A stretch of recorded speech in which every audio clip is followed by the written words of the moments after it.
Tonight, on Four Star Playhouse, we present Charles Boyer in Distinguished Service.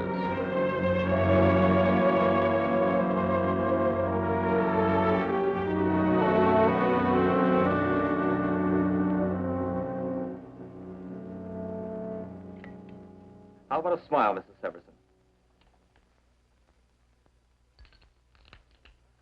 Are there any other questions? Dr. Severson, in addition to receiving the Clevenger Award, I understand you've been named director of the Haas-Wellborn Scientific Research Institute. That is correct.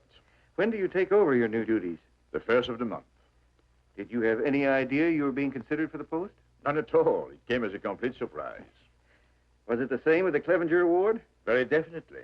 We were in Bombay at the time. As a matter of fact, both letters came within a week of each other. You didn't happen to return by way of Kosan, did you? Kosan? Yes.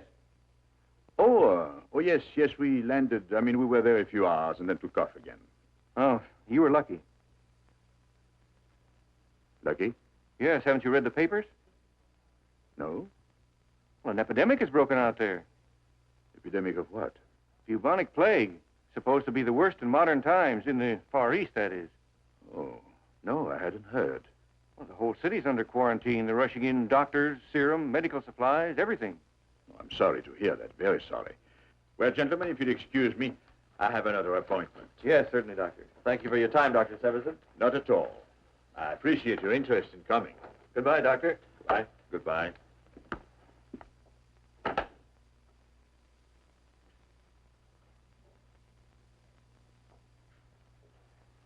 Thanks, Ellen. Did you think I'd give you away? No, I didn't know. There's not much left of us, Worth, but I guess there's that much. Listen, don't talk that way. Worth, I'm awfully tired. Don't go. There's nothing to talk about. Please, Ellen, please. Look, I know that you... Worth. Yes? I wasn't going to say this now, but I guess it doesn't matter. Say what? I'm through. I can't take it anymore. What do you mean you're through? I've been thinking about it for months now. I'm going away. I want a divorce. Ellen, you don't know what you're saying. I'm sorry, Worth. I'm sorry it should come like this and you should be hurt, but then I guess that's the whole thing. You haven't thought about us for so long you didn't even know what was happening. Oh, for heaven's sake, Ellen, quit talking in riddles. If something has been happening, at least be specific about it. How can I be? There's no specific time when a marriage begins to go bad. It just does, that's all. Dies a little in 100 ways you're not even aware of at the time. Ellen, you're imagining something that doesn't exist. For me, it does. Worth, I don't even know you anymore. It's like living in a house with a stranger. I can't live that way. Wait. It's this affair at Kosan. Yes, it's that. But it's also all the things that went before. I'm sorry, Worth. But not now. Not at this time. It isn't a very appropriate time, is it? I didn't mean it that way, you know it. Well, wait until everything's over. I don't want to embarrass you.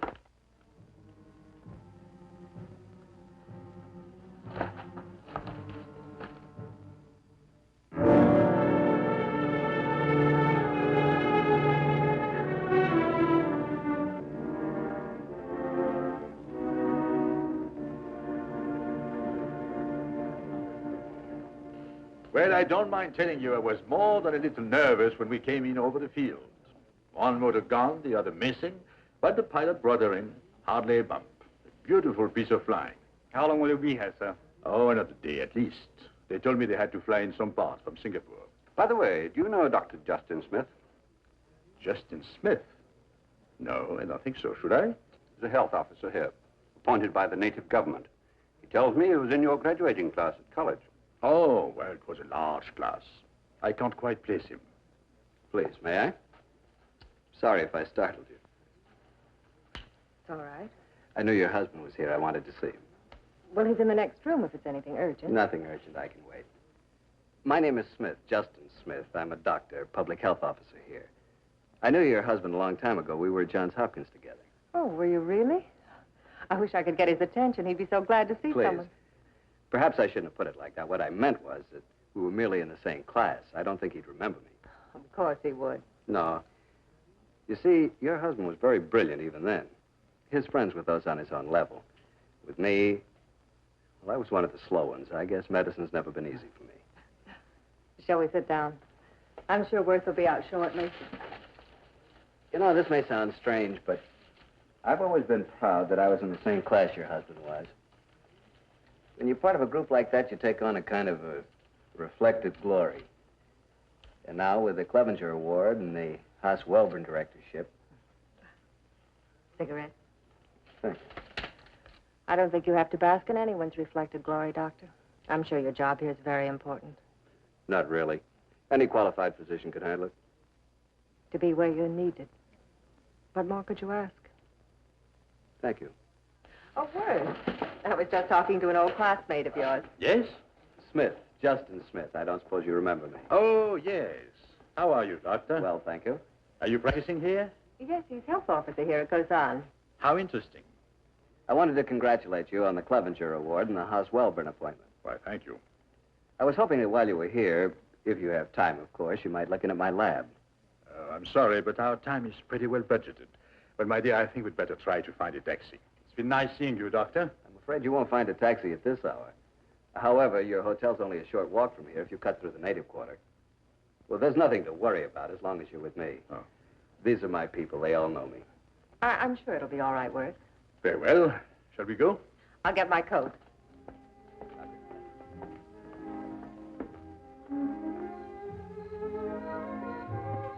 Are you sure you know where you're taking us, Doctor? Of course I do. Please don't be worried. No, we're not. At least I'm not. Doctor, Yes, what is it, boy? my father, he's sick. Please come. You'll have to excuse me.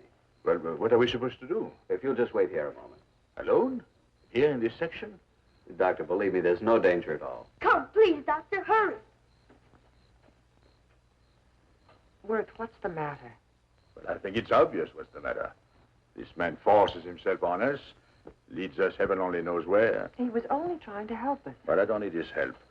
Come, we're getting out of here. I think the boulevard is this way.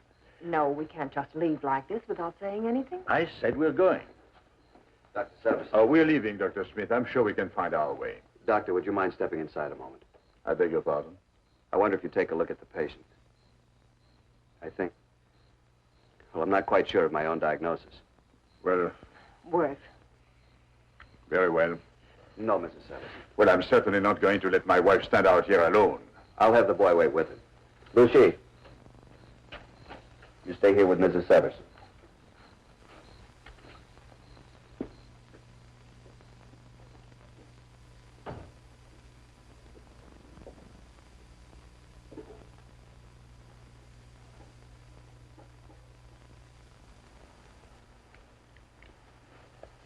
What do you think? Do you suppose it could be? Could be what? Plague. I'm not familiar with it outside of the textbook symptoms. I've never encountered it before. But there's the rigor in the neck and limbs, high temperature, eyes extremely sensitive to light, swelling in the lymphatics. No, it's not plague. But he has all the classical symptoms. They are also the symptoms of any number of fevers. But the buboes. I think you'd better brush up on your differential diagnosis, Doctor. This is not plague. I've encountered it personally, and I know what I'm talking about. If you treat it as anything but lymphangitis, you'll be doing both yourself and your patient a disservice. I'm sure you're right. It must be lymphangitis. Still, if you don't mind, I'd like to stay with him and... Apparently, you don't agree with me. No, it isn't that. It's my business to be here. Whatever the man has, he's sick, and... Thank you for looking in. I needed some sort of reassurance. It's quite all right. I'll have the boy take you back to your hotel.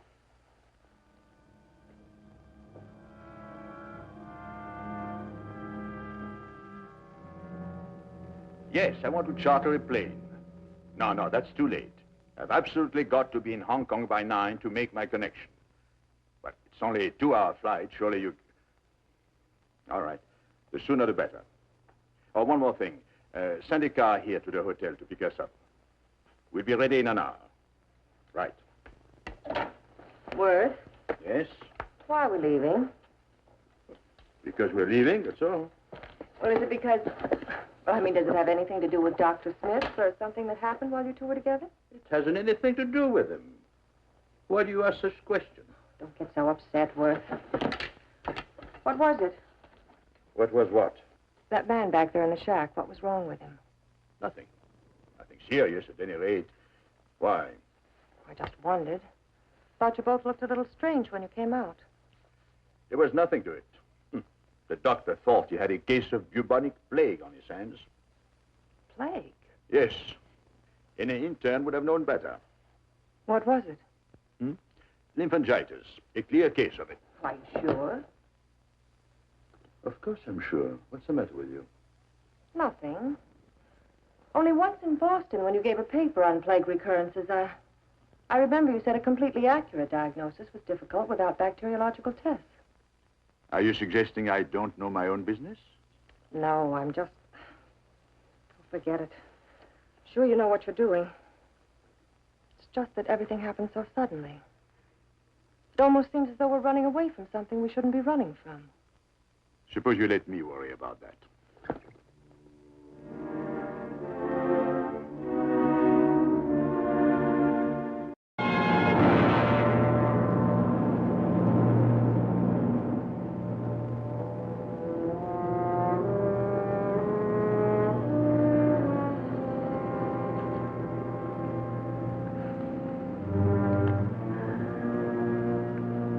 What's the matter with you? Please try to control yourself. What will everyone think? Why are you crying? What do you do when somebody's dead? You cry, don't you? You can't help it. You just do. What are you talking about? Somebody dead? Who is dead? You are. Worth, why did you do it? Why? You're not very coherent, Ellen. Oh, please, let's not fence. Not anymore. I heard the radio before we left Hong Kong. You're still not making sense. You mean you didn't hear it? I didn't hear anything. You know, I was busy up to the moment we left. How? What about the radio? It was from Khorasan. All right, it was from Khorasan. What about it? The city's under quarantine. They said it was plague. You knew that's what it was. You knew it that night. Why did you go? Let's forget it, Helen. No, I've got to know why.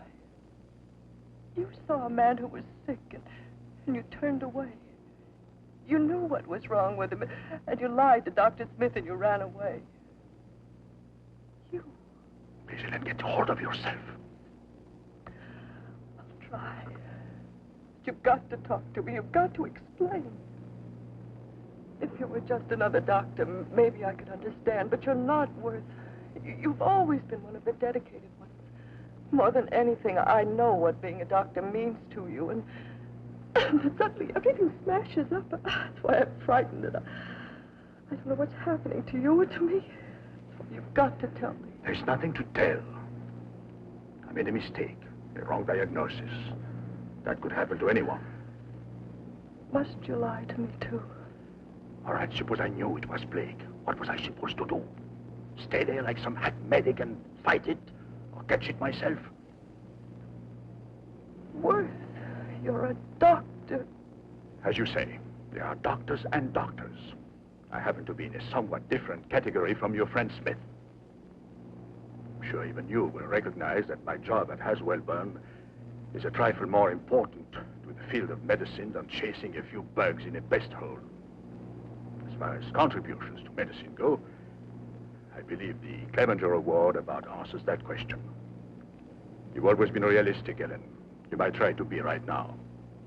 Believe me, I hate to say this, but it is simply a case of expendability. Who is more important in terms of future contribution, Smith or Severson? You see, There is only one answer. I don't pretend it was an easy decision or a heroic decision, but it was the only one.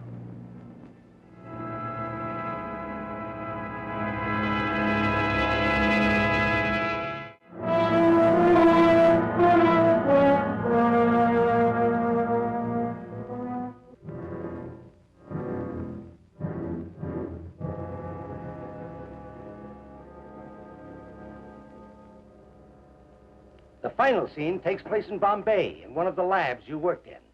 We fade out then, leaving the audience with the feeling that this is the fitting triumph to a life dedicated to the service of your fellow men. Well, how does it sound to you, Doctor? Worth? Mr. Kennedy wants to know if you approve the script. Oh, yes. Yes, of course. It's very good. We've gotten Edward Storrs for your role in the dramatic portion. I think you'll like him. I'm sure I will. Margaret Anders will play you, Mrs. Severson. Roughly the first 18 to 20 minutes of the show will be devoted to the dramatization of your work. Then we'll have the presentation of the award, and after that, your acceptance speech. Oh, by the way, you'll be interested in this. We got the word this morning. The show is going to be televised nationally. I see.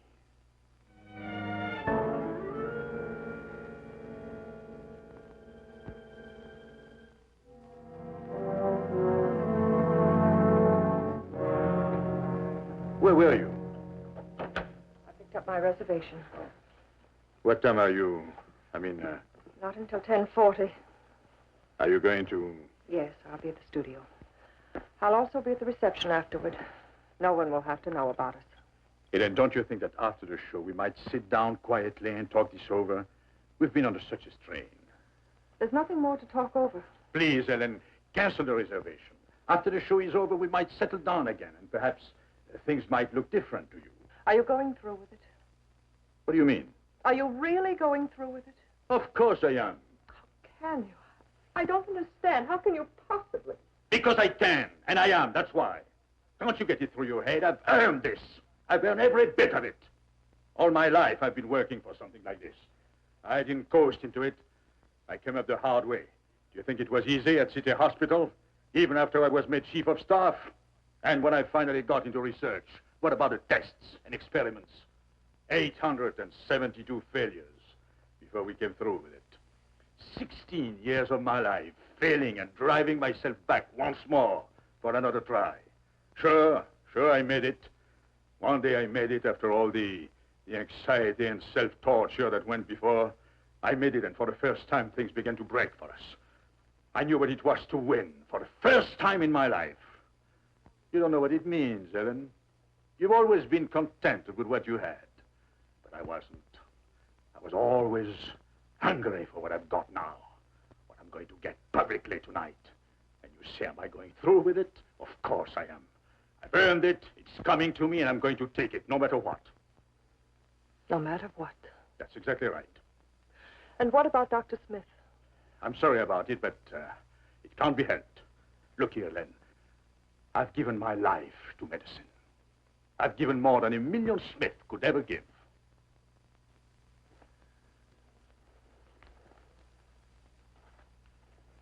You might read that.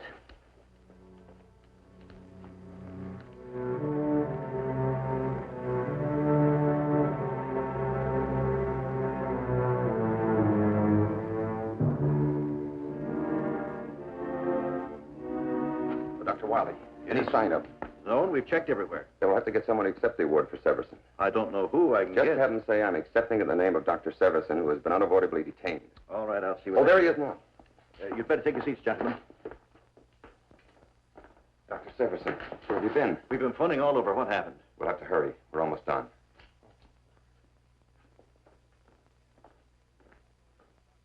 And so it is that the story of Dr. Worth Severson, which ended that day in Bombay, has its more fitting and complete ending with us here tonight. Dr. Severson?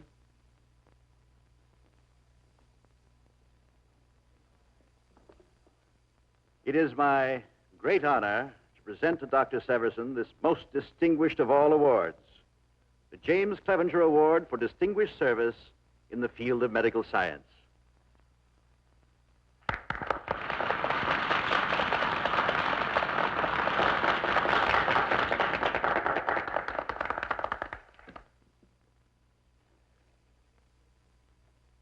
Many years ago, when I graduated from medical school, there was a man in my class named Smith. I didn't know him at the time. In the intervening years, we each made our own particular ways in our profession, not knowing each other. My way was summed up tonight in the drama you saw. It ended with this award. Stand by for something. This isn't the speech he prepared. The way that Dr. Smith followed led him at last to a far eastern city called Kosan. That's where we met, less than 2 weeks ago. Dr. Smith had not been what we would call a successful doctor. He was a public health officer there, appointed by the native government. It was a very obscure post, but in his way, as best as he could, he was carrying on the functions and the deeply hallowed traditions of a physician. One night we met. We both were called to the bedside of a native who was desperately ill. The diagnosis of Dr. Smith was correct, but because he was uncertain of it and because he was inclined to defer to me, he sought my advice. I misled him. Yes, deliberately. I was in a hurry to return to the States, to take over another assignment, and to accept this award, which I'm afraid meant more to me than anything else. There were perhaps other motivations, but these at the time were the important ones. So I returned, and Dr. Smith remained behind. Before I came here tonight to accept the Clevenger Award, I came across this item in the paper.